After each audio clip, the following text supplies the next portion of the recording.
My father was the age of 4 when he and his family were thrown out the door. Away they were forced to a foreign land. Abandoned they were and left with no helping hand. Refugees they became, with a day and a night. Refugees they were named, with the speed of light. Displaced they became, and distanced from their olive trees, far and beyond the touch of their sweet country's breeze. Detached were their bodies from a house and a land. Attached remained their souls to a home so grand. Refugees they became, with a day and a night. Refugees they were named, with the speed of light. Displaced they became, and distanced from their olive trees, far and beyond the touch of their sweet country's breeze. Detached were their bodies from a house and a land. Attached remained their souls to a home so grand. Refugees they became, with a day and a night. Refugees they were named, with the speed of light. What life is there or could ever be for someone existing as a refugee? A life of a constant search for shore, for a shelter and a home so secure. Yes, yes, yeah, that is how life is and will always be. The endless search of the refugee. Refugees they became, with a day and a night. Refugees they were named, with the speed of light. The world will thus never find its peace, as long as a country remains under siege. For refugees will beget more refugees, and the number of lost souls will thus increase. Souls roaming and searching in despair, for only what is right and what is fair. Refugees they became, with a day and a night. Refugees they were named, with the speed of light.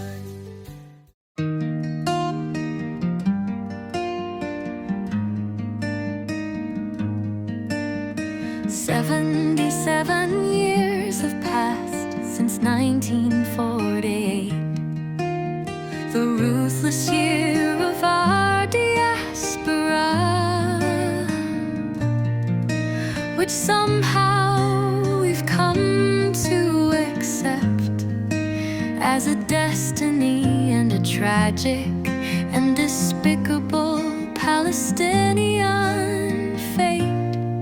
Since then, we've continued to breathe love, learn, laugh, and cry. We've traveled to corners never heard of and places never passed by.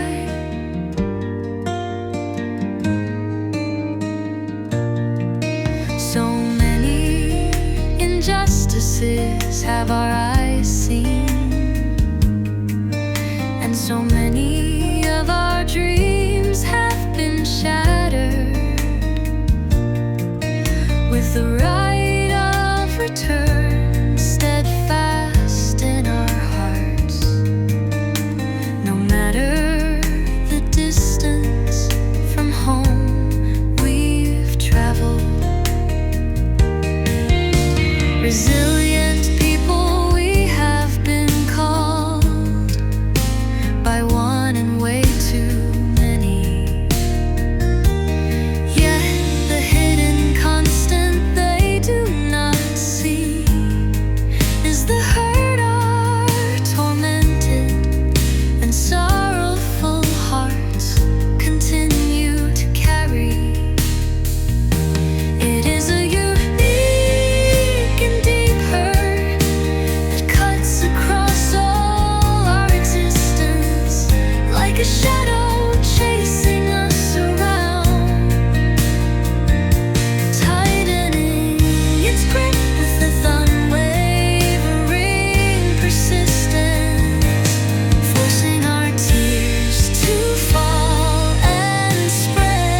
We see it on the news almost every day.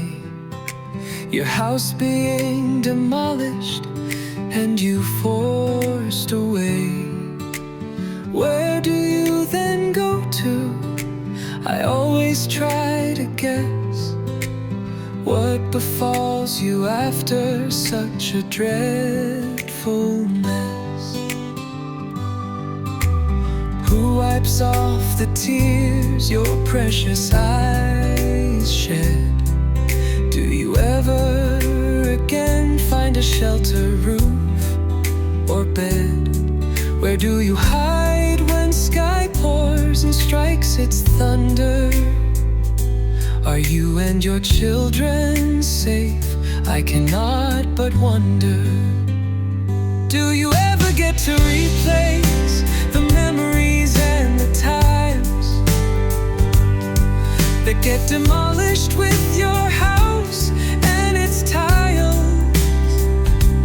Is it just I, or are there others like me who wonder the same about what takes place in this repulsive demolition game? A home is more than a shelter, as is well known. And what gets destroyed is more than a house of stone. What can get destroyed is anything from a roof to a wall. But the things not seen are what really matter after all. The memories, the laughter, and the cries that happen to get wiped out and totally crushed with every nonsensical demolition act are what primarily get the heart painfully touched. Still, with all this to say, we see it on the news almost every day. Your house being demolished and you forced away.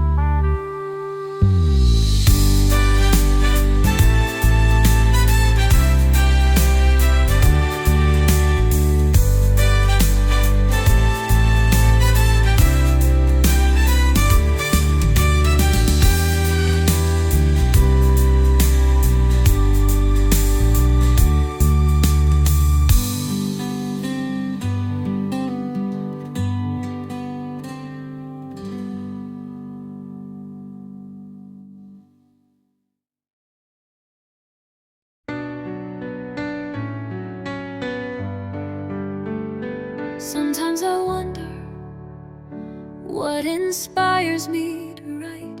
Is it your beauty or your rich history of many a battle and many a fight?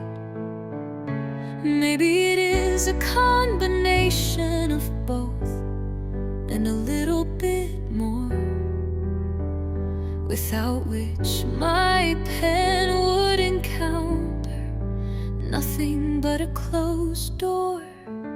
For you are with each and all your aspects my mysterious muse, which makes my pen leap with words and all my paper run and cruise. It is almost impossible for me to contemplate about you and not come out with a piece of art so original and so new. Just as it is impossible for me to hear or read stories about you told and not have creative ideas rush and cut through my mind like a sharp and keen sword.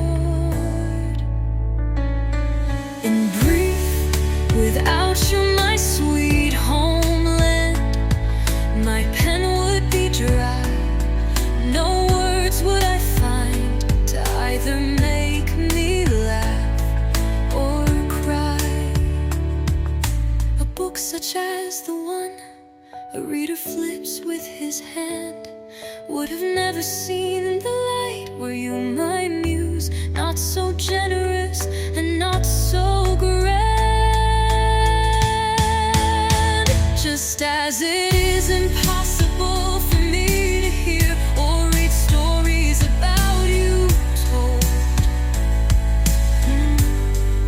and not have creative ideas rush and cut through my mind like a sharp and keen sword. In brief, without you, my sweet homeland, my pen would be dry. No words would I find to either make me laugh or cry. A book such as the one a reader flips with his hand would have never seen the light were you my muse, not so generous and not so grand.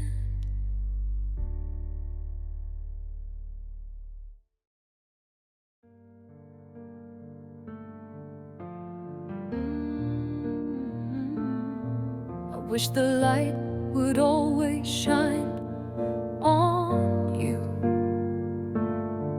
whether the light of a candle or a torch,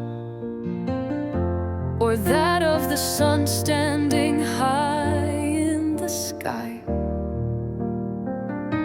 forming a magnificent view. The light I wish the most for you, though, is the light of peace and hope, with which you can strongly face life, and with every struggle deal and cope. The light of hope is what keeps one going when things get outrageously rough. It is what makes my love for you keep growing, and makes me stand before you as courageously strong and tough. Without it, I am absolutely nothing, and my existence is absurd. For how can a human life have meaning when its primary desire for living is curt? With no hope and no peace inside, how can you go on? What is left for you to aim for? And what reason is left for you to fight?